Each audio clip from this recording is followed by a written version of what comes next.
Hello everyone, this is part C of my locomotive review of the Trains SW9 switcher locomotive. Guys, this is going to be a really quick video. Usually in my reviews, part C is my final thoughts, and as you can see, the locomotive isn't going around the track. This locomotive has turned out to be quite a disappointment. I bought it on the proviso that, you know, bearing the Trains line name, it'd be pretty good, but that hasn't turned out to be the case. It's in part B, I mentioned, I noticed that the moulding of the front drive truck here was, the moulding was faulty and it would cause the locomotive to rock, which it does a little bit.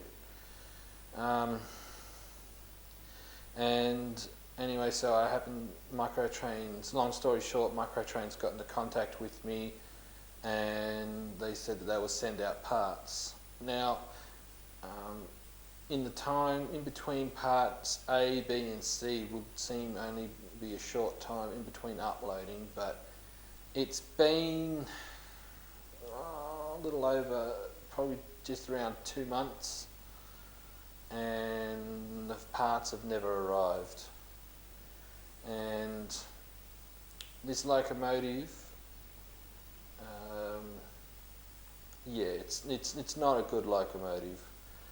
Honestly, guys, I'd never bothered to do like my voltage tests, my pulling tests, because even though in part B you saw it go around the track, this outer track here, all right, and when I say all right, after filming I noticed some things, but it spent more time jumping the tracks.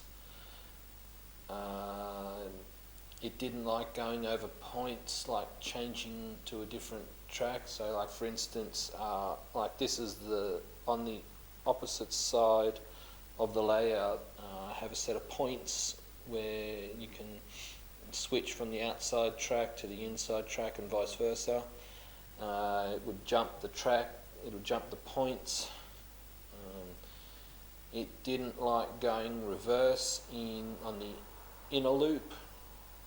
So on the inner track here, just to the left of the camera, there's a bend. It would jump the tracks, and I noticed the gears were very noisy in fact, and I noticed too, parts of the reason why it would jump the track. I don't know if you'll be able to see, but there's piping. So you got what's meant to be like the dummy fuel tank here, and what will happen is the truck would grab like the piping and so forth. So see, it's kind of, you can hear it clicking, it's grabbing.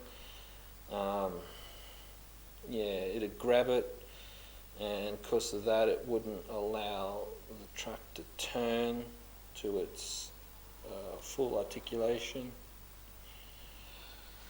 Yeah, look guys, this has been a disappointing